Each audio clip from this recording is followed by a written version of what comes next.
Hey everyone, welcome. I'm Beth Machesky. I am the Community Engagement and Outreach Lead here at the Illinois Sustainable Technology Center, which is part of the Prairie Research Institute at the University of Illinois. This webinar and all of the Illinois Sustainable Technology Center's webinars are certified green events through the University of Illinois Institute for Sustainability, Energy and Environment. So to find out more about certified green events, you can visit sustainability.illinois.edu. And to find out more about the Illinois Sustainable Technology Center's webinars, you can visit isdc.illinois.edu/events. A few housekeeping items. Today's webinar is being recorded. The recording and slides will be available online in about a week. I'll send an email out to everyone who registered for the webinar once it's available. And if you're in the room and you want the slides, send me your email and I'll get that to you. We will keep everyone muted for the presentation time, and then we'll take questions at the end. At the end, the people in the room, you should speak loudly like I'm speaking so the people online can hear your questions and so that your question is picked up on the recording. For those of you online, you can raise your hand and unmute yourself, or you can type in your question through the Q&A. So with that, I'm pleased to welcome Daphne Hulse. Daphne is an alum of Purdue University with a background in environmental sciences. During her undergrad, she wrote as an environmental journalist at Western Washington University. She co-founded and led a student organization advocating for national carbon fee and dividend policy. And she co-founded the Climate Science and Sustainability course through the nonprofit Climapedia. In 2002, she joined here at the University of Illinois as the first full-time zero waste coordinator. And in her spare time, she likes traveling, reading, volunteering with the Master Gardeners. So welcome, Daphne. Thank you so much. So I'm excited to be here in the room with you all and those online. Thank you for joining the talk today. Landfills are organized littering, how the University of Illinois is moving towards zero waste. The front cover image here is a picture of our live sort line at our waste transfer facility. All of the university trash and recycling will end up here. As part of this process, we're going to talk about that today and the importance in our zero waste goals.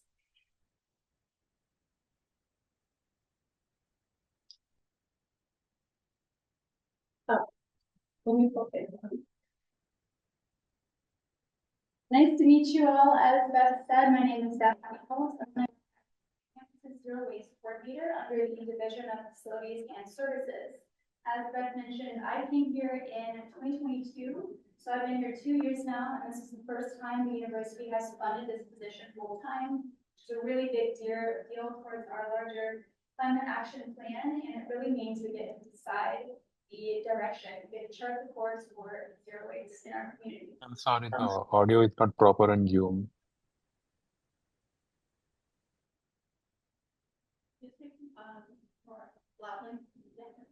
So on today's agenda, we have 5 major items. First is discussing what our work is grounded in, which is the Illinois Climate Action Plan, what we refer to as our ICAP.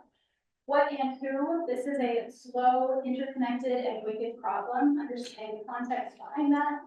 Why? Why are we involved in zero waste? What does it mean to pursue it? Why the language we use really matters in this discussion.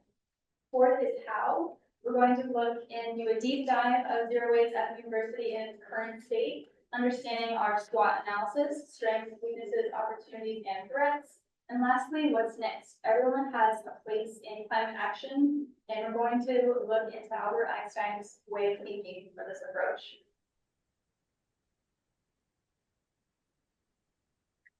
So first, the Illinois Climate Action Plan. This is a cover photo of our most recent Sustainapalooza, which is our green quad day held each spring. This is the Illini Solar Car team moving their solar electric vehicle, Hulse. So our Illinois Climate Action Plan commits our campus to carbon neutrality by 2050 or sooner. It is developed under what we refer to as IC, Institute for Sustainability, and ultimately has final approval through our chancellor. This started all the way back in 2008 under Second Nature. We signed on to the carbon commitment, committing us to carbon neutrality by 2050 or sooner. In 2010, we needed a strategic vision to achieve this goal.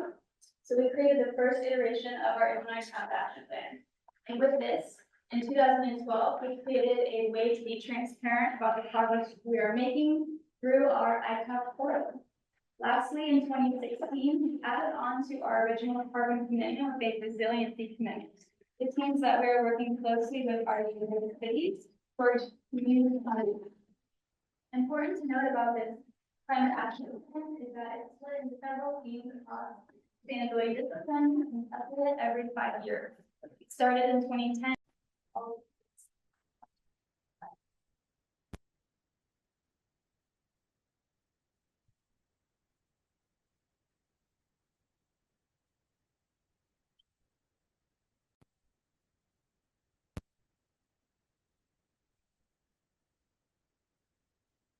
I think one of the strongest things about this ICAP is it does not hyperfixate on carbon emissions, which is what traditionally a lot of climate action plans do.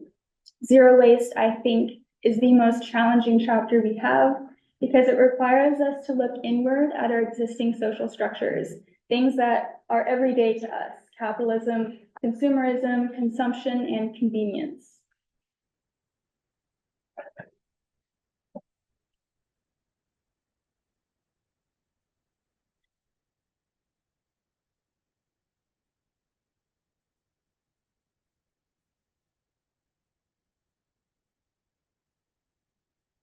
Next, on to the what and the who of a problem: wicked, slow, and interconnected. This is an image also of the Sustainapalooza 2024 of produce grown from our local sustainable student farm. So I want to show you just a picture of what a landfill looks like. Sometimes when we have these discussions, we assume people know what they are, but best to not. This is one of the largest in the world, located in Nevada, called the Apex Landfill. This is an image here, and I think this is a great depiction of the fact that landfills are just organized littering. It's a complete mess. It's terrible for the communities nearby. It's a justice problem. It relates to our groundwater, our soil, the interconnected nature of our health and our ecosystem. And this quote here says, has the capacity to take garbage for another 300 years. But I think the question is that really what we want to do for the next 300? And just at a high level, why does the zero waste work that we do matter? Because plastic is ubiquitous across ourselves and our earth. These are two recent discussions of plastics in the world. The first came from originally the University of Vienna back a couple of years ago. We found that microplastics have now breached the blood-brain barrier in early studies. Most recently, there was a discussion from the Carlsbad Caverns. A piece of plastic film had fallen into the caverns. This has had catastrophic effects on life in that cave, just to show that we're at a point of no return, but that doesn't mean that we shouldn't try, to make a difference in zero waste. And this next piece, there's a lot of content on here, but I think it's important to contextualize climate action and waste and the very long time scale that we're on. In fact, this crisis may be too slow to perceive as humans. This is what's known as slow violence, commonly taught in climate action literacy. So we're talking about the Anthropocene, our most recent geologic era of human-induced climate change. And there's a really wonderful piece done by Rob Nixon on what slow violence is. So I want to read that today as part of this presentation. I've put a short quote here on the slide, and we're going to discuss the relation to this image on the right. So from Rob Nixon, his words: "We are accustomed to conceiving violence as immediate and explosive, erupting into instant, concentrated visibility. But we need to revisit our assumptions and consider the relative invisibility of slow violence. I mean a violence that is neither spectacular nor instantaneous, but instead incremental, whose calamitous repercussions are postponed for years, or decades, or centuries. I want then to complicate conventional perceptions of violence as highly visible acts that is newsworthy because it is focused around an event, bounded by time and aimed at a specific body or bodies. Emphasizing the temporal dispersion of slow violence can change the way we perceive and respond to a variety of social crises, like domestic abuse or PTSD, but it is particularly pertinent to the strategic challenges of environmental calamities. Our temporal bias towards spectacular violence exacerbates the vulnerability of ecosystems treated as disposable by capitalism, while simultaneously intensifying the vulnerability of those whom the human rights activist Kevin Bales has called disposable people. To confront slow violence is to take up in all its temporal complexity the politics of the visible and invisible that requires that we think through the ways that environmental justice movements strategize. We shift the balance of visibility, pushing back against the forces of temporal inattention that exacerbate injustices of class, gender, race, and region. For if slow violence is typically underrepresented in the media, such underrepresentation is exacerbated whenever it is the poor who become its frontline victims. So he goes on to talk about the importance of messengers and communicators, and this is the who of zero waste. This is us. Writer activists can thus help challenge media reinforced assumptions about violence. They can work within a broad coalition to advance environmental justice, and they can draw on the strategic energies and empower more traditional activist constituencies, indigenous, labor, student groups, progressive scientists, and campaigners for human rights, women's rights and civil liberties, as well as organized opponents of unchecked globalization. In doing so, they will serve as a resource of hope in the larger battle, stave off the slow violence inflicted by globalizing forces. So I want to take this time to then look at this image here. This is a graffiti artist who made this image in Italy. And this kind of shows you, they have a problem with toxic waste in this area of Italy. And to really illustrate that, you can see the time scales of the layers of the cake. Inside, you see the toxic waste filled up. And on top, you have the space, the green area. Just the way that this brings together time and space, a challenge to understand these long-term climate action calamities and the piling up of waste over hundreds of years. So that was a lot to take in, but I want to reframe this entire discussion about the way that we can contribute to a collective action, because part of the process of the Illinois Climate Action Plan is that it is not just the university, not just administrators, not just facilities and services, or the Institute of Sustainability, or the Prairie Research Institute. It's every single individual on a scale shown here. This is an individual spheres of influence. It starts with the private and personal, a personal choice to reduce or reuse or recycle, but it moves up over time, talking organizationally, publicly, culturally, where we start running for public office. We vote in people who are for the environment. We talk about changing systems and stories and symbols. And that, I think, resonates with me as a previous student at Purdue. I saw and learned about climate change and waste, and I came into this role with the desire to start changing these cultural norms.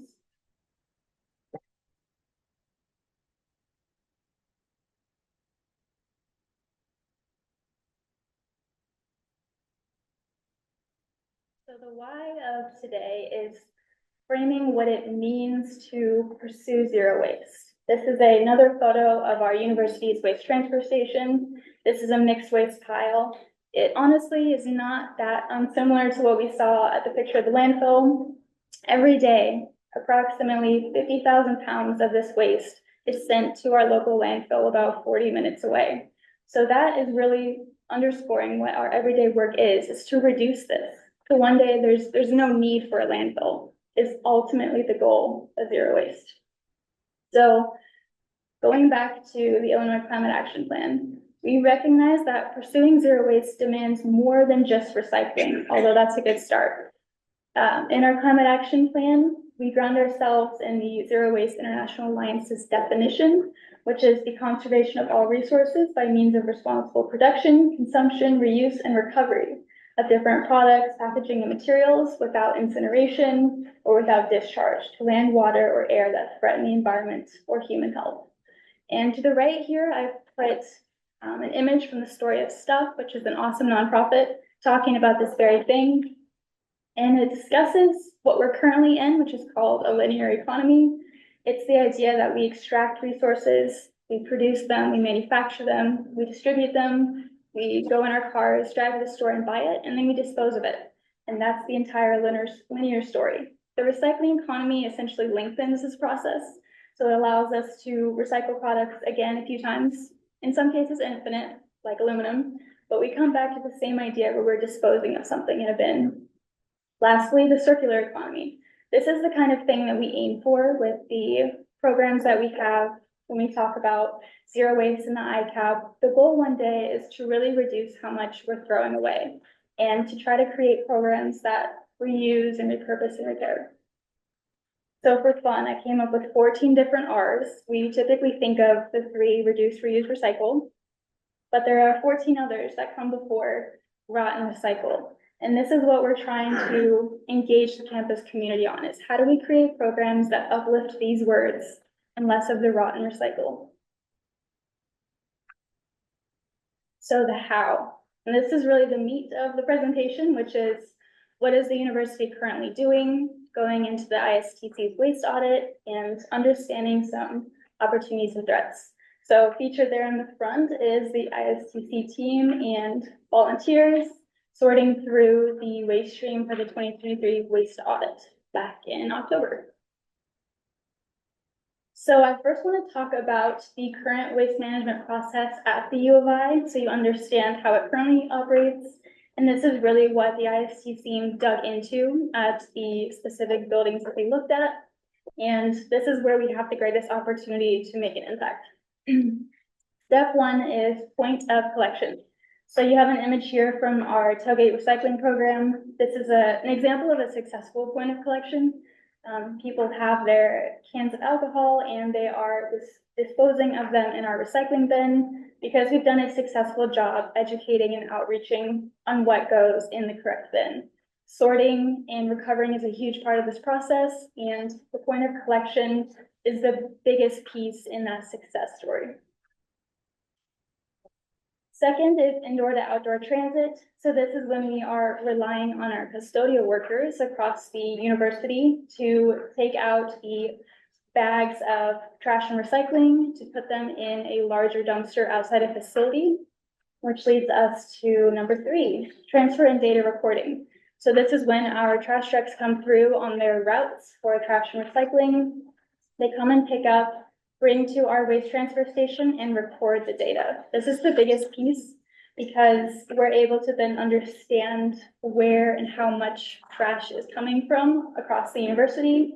And then you see the second latter half here, which is then putting it on the floor for us to then deal with that day.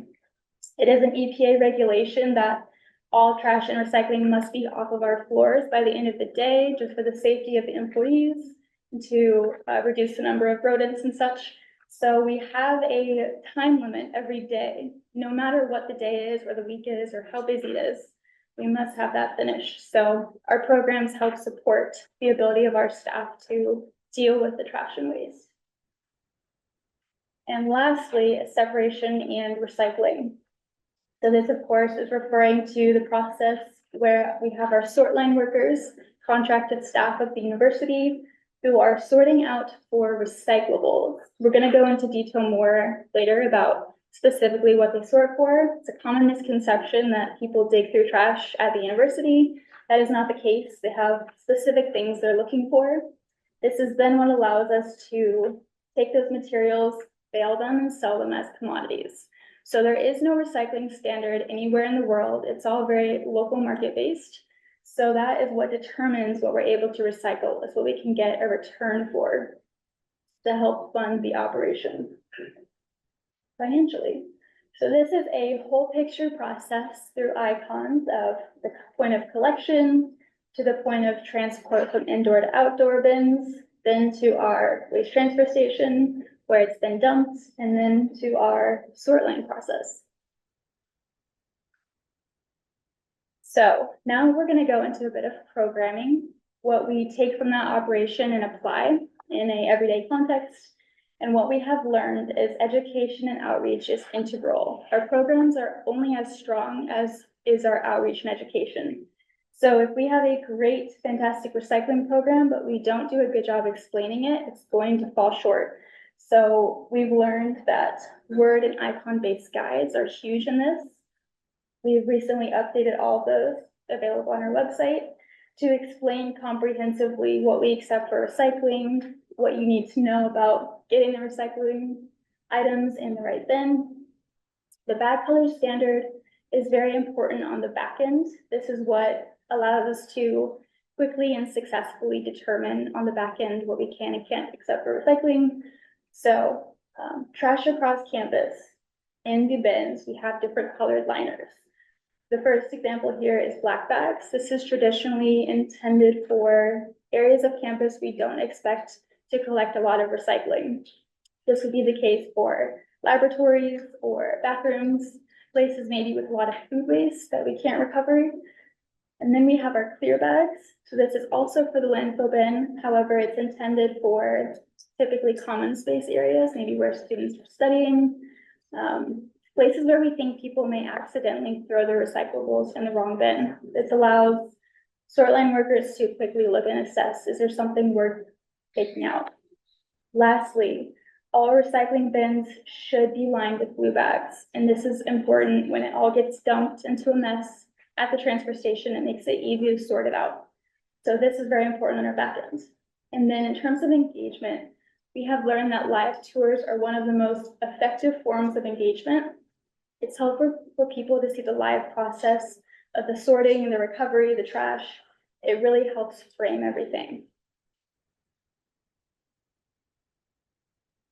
Most importantly, with all of the data that we collect, we allow it to show us where we can improve. So there are 3 primary metrics that we record currently, and this is what I want to talk about today. First and foremost, total campus waste going to landfills. This is our primary metric for understanding where we are with our waste goals.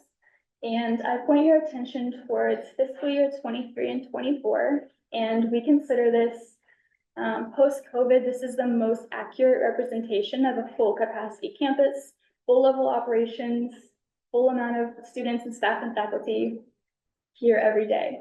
So on average, we were seeing about 6,000 US tons or 12 million pounds landfilled per year. And there's an orange line that cuts through all of this. This is the ICAP set goal, which is a little over 4,000 US tons. So there's a way to go. However, I want to point out that as we look through our metrics and understand them more deeply, we're also looking back and trying to analyze, is there a better way we could be looking at this and understanding it? And one of those is that we should be looking at this on a per capita basis. Over the years, we have seen a big trend in a rising population, more staff working here, more faculty teaching here, and more students living here. So it does us a disservice to assume that we are just rising in trash without also accounting for a change in population. So this is an early exploration, but something that we're looking into doing.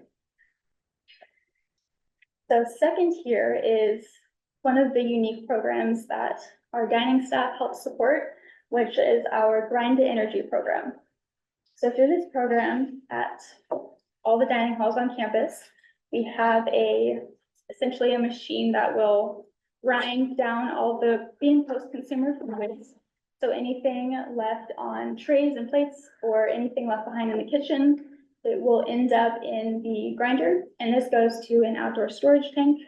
And then we have a partnership with our local sanitary district who comes and picks up this waste, takes it to their anaerobic digester, and then takes up the methane produced from that food waste to heat and power the facility, and also to create a soil amendment for some of the local farms. So this has been extremely helpful and successful with reducing the amount of food waste that we see landfilled. On average, I think this diverts about 230 US tons of food waste per year. And this has given us a lot of inspiration. We still have a lot of organic waste produced around this campus. We're surrounded by farms. We have a giant vet med campus, and we still have a lot of food waste that ends up in our waste stream. So there is opportunity to consider our own anaerobic digester for this entire campus, or perhaps looking into some composting options.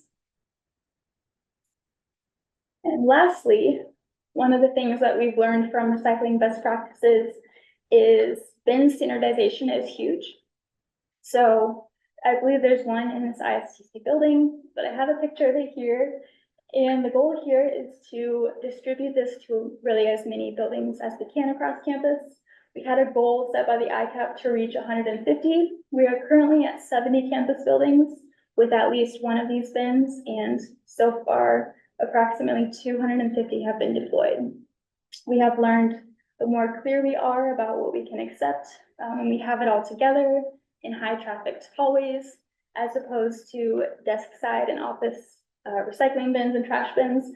These tend to be more successful at users making the right choice at the bin.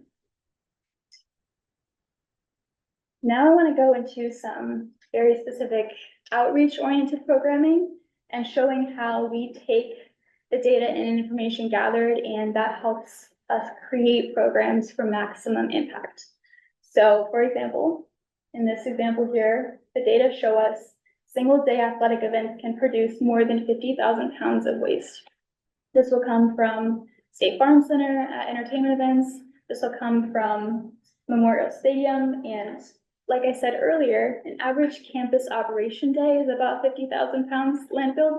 So this just shows you the level of waste produced at a single event. So what have we looked into doing? We currently lead tailgate and basketball recycling events throughout the academic year. And this allows us to interact with fans and those who participate in these events. It allows us to get student volunteers out there sharing a message about recycling and the importance of proper waste segregation.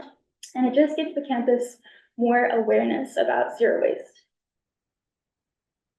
Secondly, we know that move out is one of the busiest weeks for waste collection. This takes place every May. And so what we came up with was what we call dump and run donation program held every May. On average, we collect about 20,000 pounds of household goods and food, and we distribute that to food banks, and we donate that to local nonprofits like Salt and Light and Goodwill. So this allows us to instill attitudes of reuse and donation among the student population and to reduce our landfill waste. 2 birds, 1 stone.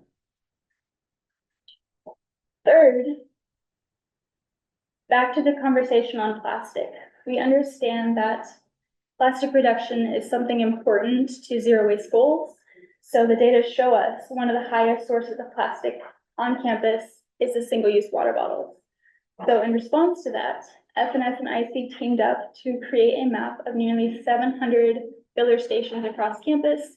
This is an interactive, highly user-friendly map. We now create a sticker of this very design with a QR code. So this really gives the knowledge back to our campus community to be able to bring their own reusable water bottle and fill it up. And lastly, I think one of the most exciting things that we've accomplished to date is every fall, Student Affairs hosts a welcome lunch. They feed and hydrate approximately 8,000 to 9,000 new students and transfers.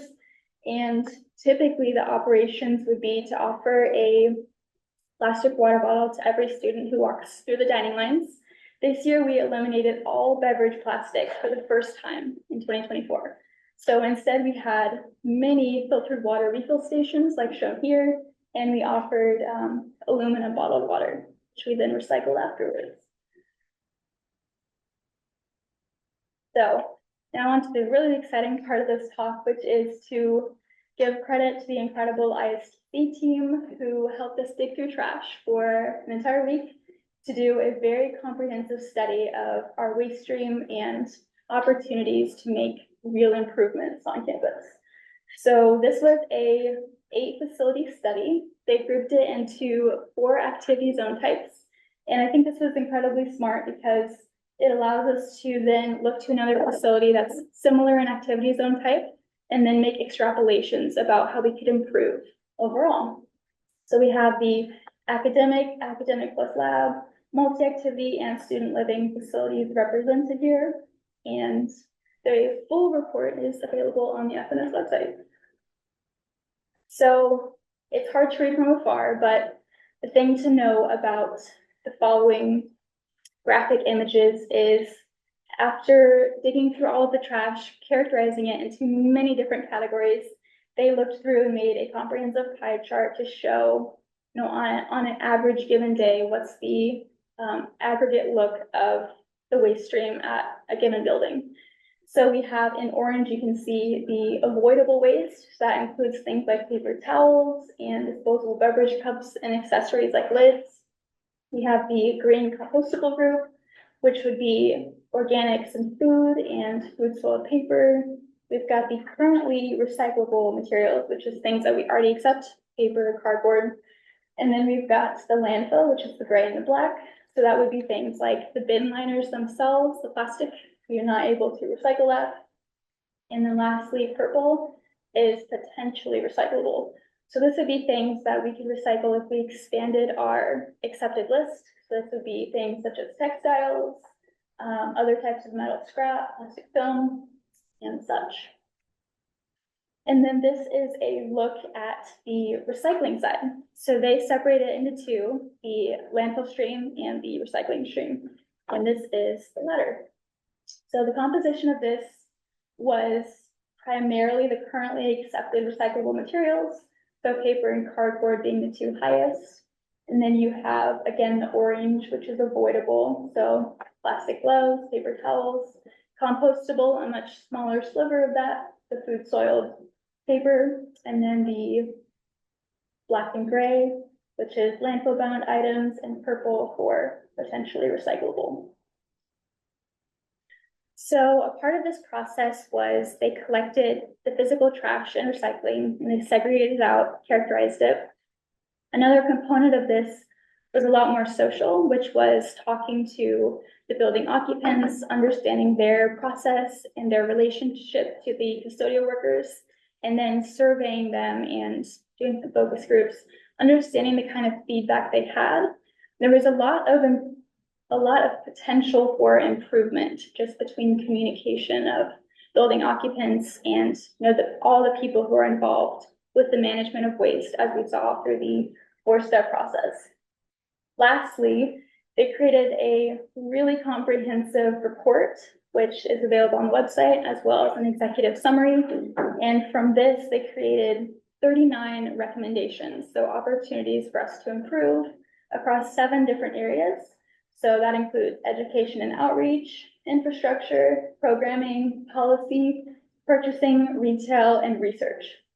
So I pulled 3 for an example today, but I think the point to really understand about what we see in the waste stream is the more upstream we can get involved with programming and policy, so reducing things, reusing things, and restricting things, the more successful we are downstream with raw and recycle. So the first suggestion I included today, work at a system level with university purchasing and retailers operating on the property to establish reusable alternatives for disposable cups and other food serviceware. Number 2, explore strategies to address liquid contamination in the recycling stream.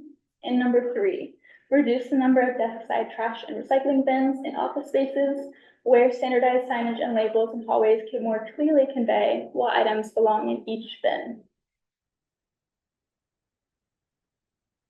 So, in addition to always digging for more data and doing this project with ISTC, we also support research and campus as a living lab. So currently there is a project ongoing with 2 professors and a couple of grad students. They are looking into using computer vision to classify waste. In the spring of 23, they received seed funding from IC for $30,000. And then in the same year in the fall, the Student Sustainability Committee provided another $96,000 towards this research. So on the left there in the circle is a picture of a GoPro camera that's attached to the top and the beginning of our sort line. And then to the right, you can see what it's doing. So it is the computer is learning the materials it's seeing, and it's able to identify if something's paper or plastic.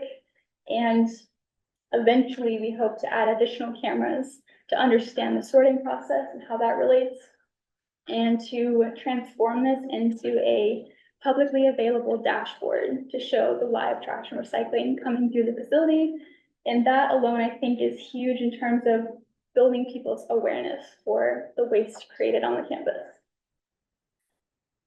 So I want to just add a brief interlude here about if you have your own ideas for sustainability improvements, waste improvements, there is a committee that is dedicated to just funding those ideas.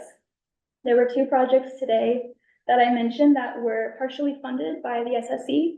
The first was the computer vision I just mentioned, and the second was ISTC's waste audit. Half of it was covered by this committee, and this green fund is stewarded by University of Illinois students, and they on average will allocate about $1.5 million across the academic year to people with ideas for sustainability on this campus. So I want to close out today's discussion with what's next and opportunities for engagement. Where do we go from here? This is an image of the University of Illinois Pollinatarium Center. This is the entrance. Welcome to our hive. So this is Albert Einstein's quote, which is, "We cannot solve our problems with the same thinking we used when we created them." I think this is very pertinent to zero waste. We come from a social structure of consumption and capitalism and incentivization. There's a lot of things to work through with that. But I think the message here is we need to think outside of the box with the solutions we create. And I'm including a short URL and a QR code here of a project that we have been working on all summer, which is the idea that although I'm focused on zero waste and someone else is focused on transportation, the ideas around sustainability and our efforts at the Illinois Climate Action Plan level all synergize together. So the Sustain Illinois project is really a high-level look at all the ways students, faculty, and staff can get engaged, because I think it will take each one of us contributing to reach the goals that we have. That's it. Thank you all. Thank you. So we'll take a couple of questions from the room, and then we'll go to online, and then we'll switch back. So, go ahead.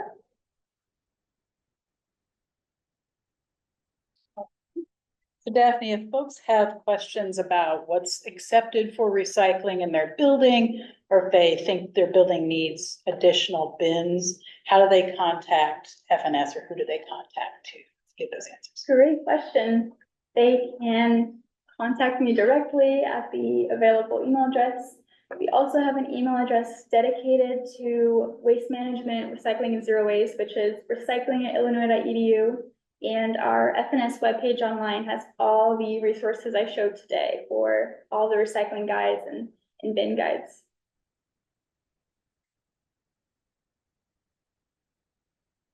I guess, are there current plans to expand what items are recycled here on campus, you know, in the next year or so? We've got a couple kind of waste streams that are, you know, big in our building. Some of our researchers have been asking how we can appropriately get rid of those without just putting them in the trash, but right now we don't have programs available, or you know, in the case of dark container leaving, we no longer have a means of getting rid of styrofoam in a responsible manner. So just kind of trying to see if there's anything in the works or other popular waste streams. In the works, yes, maybe in the next 5 years, potentially, probably not sooner. It somewhat depends on the research that I spoke to. The goal with that is to seed fund the characterization part of the project to understand the waste stream, and the latter half of that project is to eventually pursue federal funding, million-plus grants, to then expand that to like a robotic arm, for example, to start to transition to more automated ways of sorting waste, and that would allow us a much easier time expanding our collection of recyclables. So one from online, can you talk further about plastic versus aluminum in generally? How much better is aluminum? Yeah, great question. So in general, the recycling operation worldwide is dependent on markets. So we understand from the rebates we get what truly is valued in the market, and aluminum by far is one of the most valued materials, in addition to scrap metals and things like copper. It's valuable because aluminum is essentially infinitely recyclable. Plastic has a much shorter lifespan. The number of times it can be recycled is finite. And we find that eventually it breaks down and degrades to a point where it can't be used again for human purposes.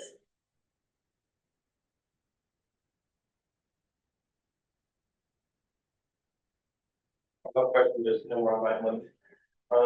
You use a terminology called slow violence. I was wondering if you knew any other areas like environmental stewardship where that terminology would come up again.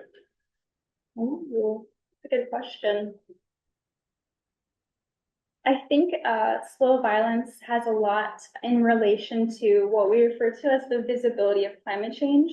There's a lot of discourse around how visible is a slow incremental change in the climate over time. But I think the communities that it's rooted in has a really big part in the context of this conversation, because for our campus, waste is very unnoticeable. It goes away every day when it's picked up, and where it's away, many don't know. But the communities who live around the landfills know exactly where the landfills are located and the kind of harm that they bring to the communities. From online, most of the programs seem focused on recycling, which was one of the lowest R's on our side. What is being done to shift the other R's? Yeah, so currently, I think the early goal of zero waste at the institution is to bring awareness to the recycling program. It in itself has a lot of challenges to explain the nuance and complexity of recycling. It requires a lot of continued education and outreach. We have a transitory population, which is somewhat unique to most communities. We have people leaving at the end of every year and coming in at the start of the new year as a part of the fact that we're a 4-year institution. But I would add that some of our more recent programs get much higher into the high level R's of reuse and reduction or restriction. So our May Move Out program completely removes 20,000 pounds of waste from ever entering the waste stream back into local nonprofits and food recovery sites. And most recently with our student affairs event this past fall, we had a complete elimination of plastic for the first time ever. So I think at a place where it's very bureaucratic and slow to change, we have to be mindful of what it takes to bring about change at a large scale. But at the same time, I think we're seeing real progress. Thank you so much for talking about this fantastic.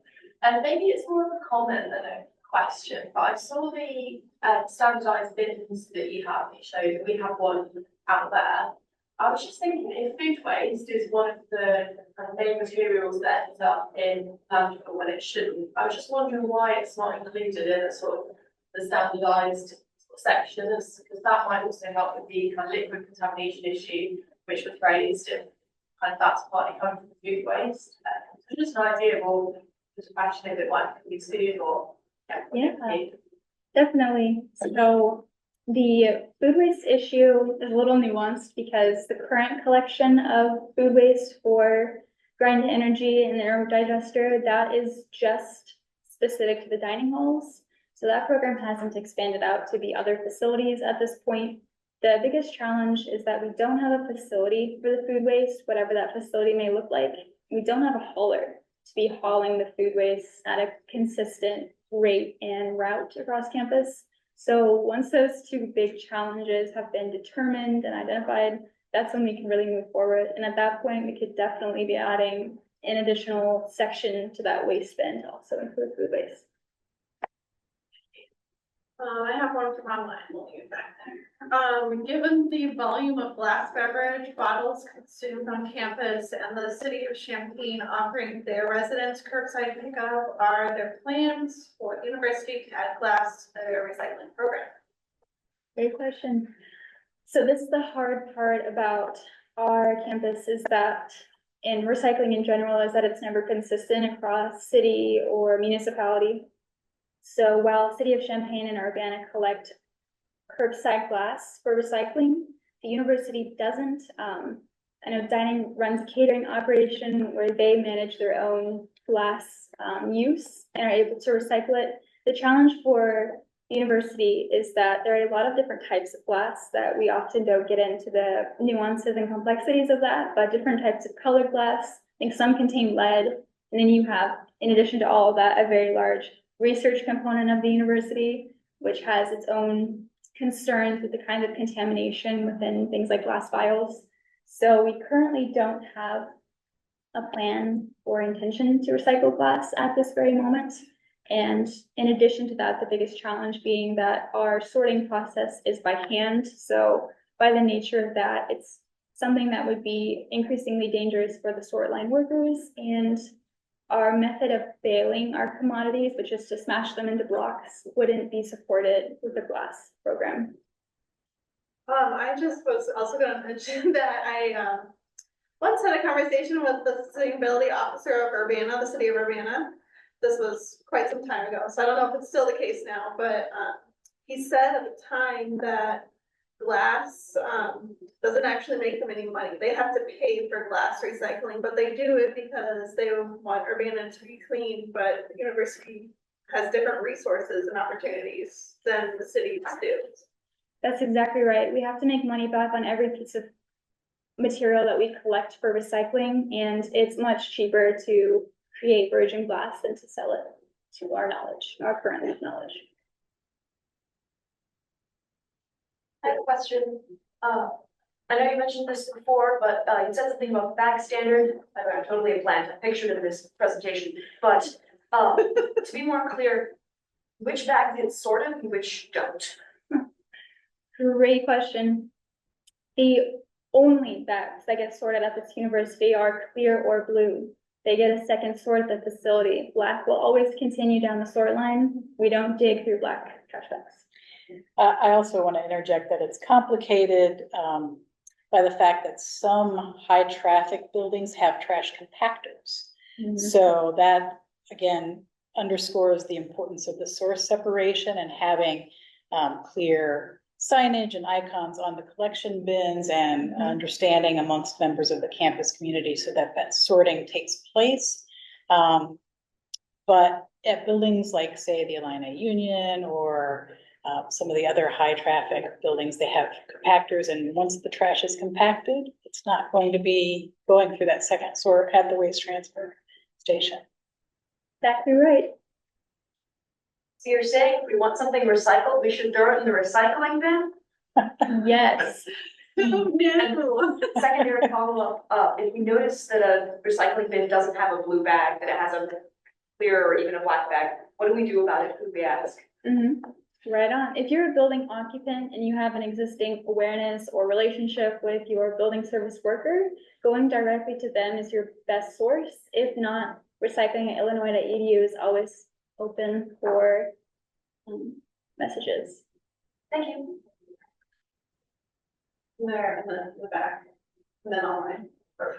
My name is Scott. Couldn't circle back again to the cost of recovery, but I guess why are only certain types of plastics accepted? I think a lot of single-use things that we have in our building, unfortunately, are the type of plastic that isn't really accepted. So I just wasn't sure why only certain types are accepted.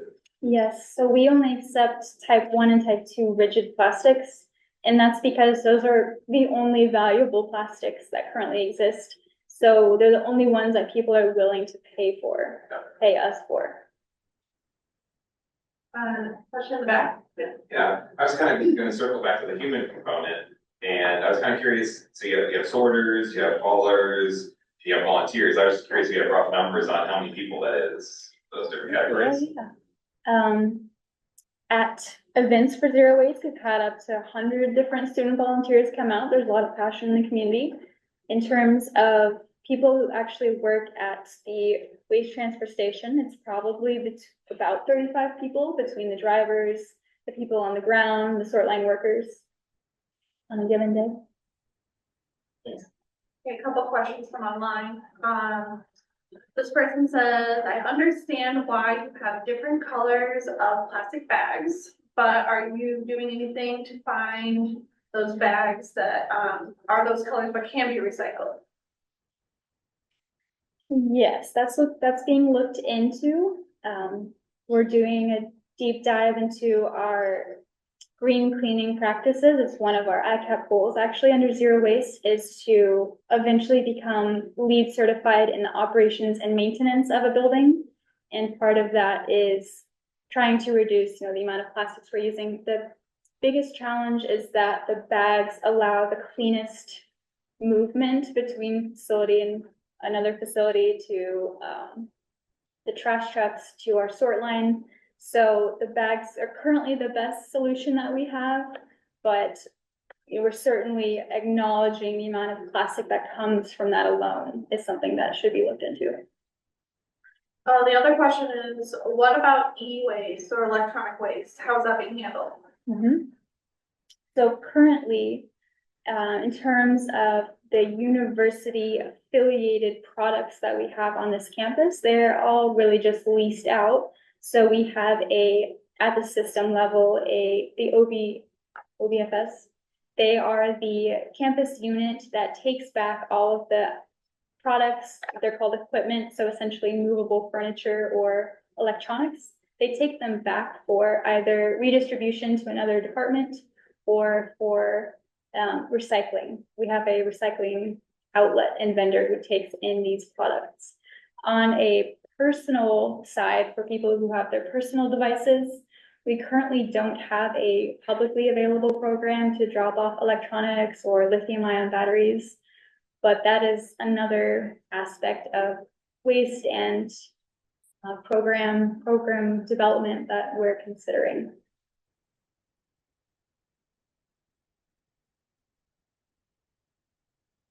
Do you want to talk a little bit about some of the materials that we saw a lot of in the waste sort, things like paper towels and liquids as a contaminant? Yes, so two of the biggest materials and items that the ISTC team was seeing was paper towels and toilet paper ending up, if they're like unused in their rolls. So there's a lot of improvement to be made. There's a challenging balance to strike between what's considered good custodial service for a facility and what is considered sustainable. We are currently so understaffed on the custodial side that we're really unable to upkeep with the thousands of square footage that we have across this campus. So that's its own challenge that's being addressed currently. But we're seeing a lot of paper towel waste. There is early potential to maybe sort that out as a material and bale it.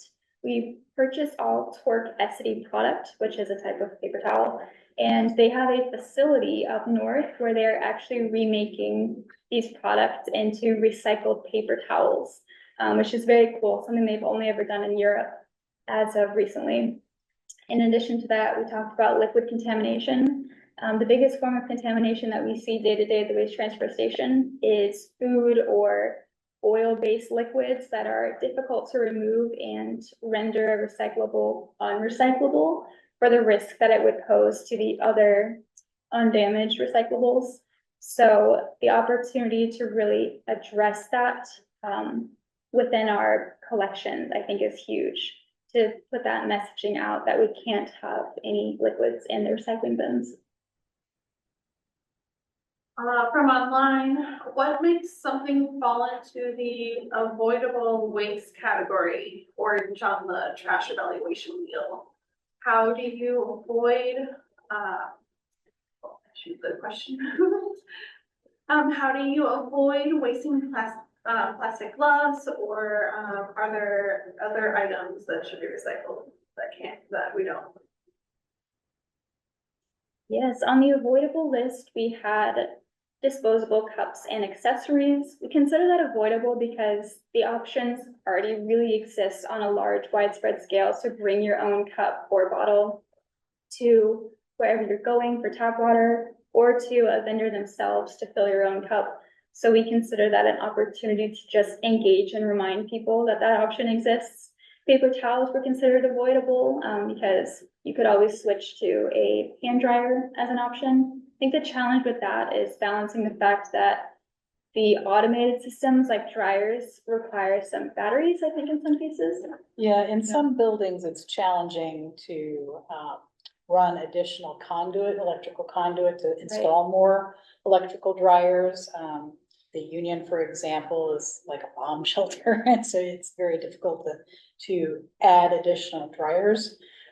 Paper towels is something that ahead of time we talked a lot about because it could potentially have been characterized as compostable or recyclable.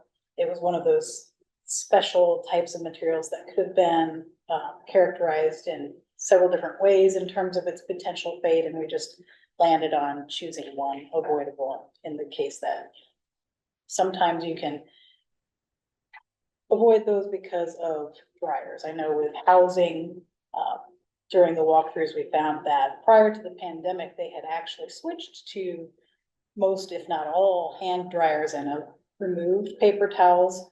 But because of safety concerns during the pandemic, they switched back to the paper towels, and they were still using them under the assumption that they still had to. And so their paper towels were avoidable just through better communication about what was acceptable safety-wise. So.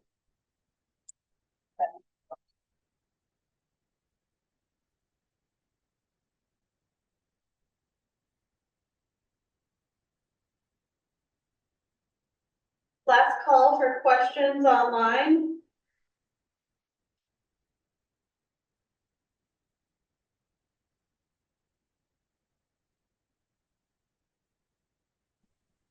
Would I be able to ask it verbally?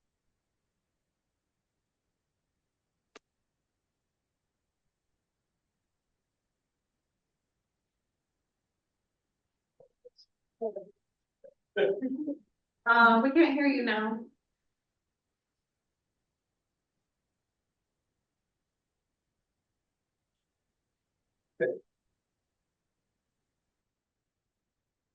Are plastic gloves recyclable? In general, yes. Here, no. We do not accept gloves for recycling. Why? Why? This is not a material that we currently have funding. And there's a lot of reasons. First is it's not a commodity we make money off of.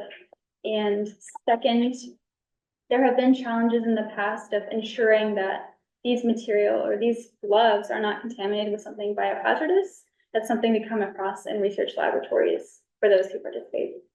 There are some special programs and some units on campus at the teaching labs in the School of Chemistry do work with those programs. Kimberly Clark, for example, if you buy their gloves exclusively and you vet the chemicals that are used in your laboratories with them, you can set up a system to collect and mail back those gloves to them, but you have to only use their brand of gloves and you have to go through that vetting process. So there are options available that make those nitrile gloves technically recyclable, but it always comes back down to the feasibility, the logistics, the funding, that sort of thing. Okay, but I thought that I heard you say that plastic gloves fell into avoidable waste category when you were first talking about that graph. I think that was Beth reading something that someone had written in the question, and that was an error. They're not characterized as avoidable. I think they're characterized as potentially recyclable. Okay, thank you.